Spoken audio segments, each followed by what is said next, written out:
विशेष भाव खुशी एवं आनंदित मंगलमय माँ मंगला के निकट को आम वरेण्य पूजनीय महनीय राज्यपाल रघुवीर दास आज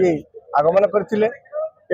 श्रृंखलता सहित कि दर्शन कर प्रशासन तरफ जिला प्रशासन एवं आमर मंदिर प्रशासन तरफ समस्त प्रकार पदक्षेप नि आपण अनुभव करें से श्रृंखलता आसी माँ को दर्शन लाभ कले शांति लाभ कले पूजा पंडा सेवक बंधु मान आशीर्वाद प्रदान कले एवं से विशेष भाव खुशी माँ बेढ़ा परिक्रमा कले शिला दर्शन कले पतित पावन दर्शन कले समस्त मंदिर को दर्शन कर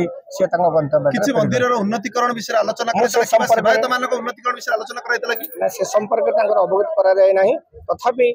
एग्जीक्यूटिव ऑफिसर हिसाब से मो मंदिर विषय में माँ फटो अर्पण करी माँ आप आशीर्वाद भिक्षा कर माँ सफलता कामना कर।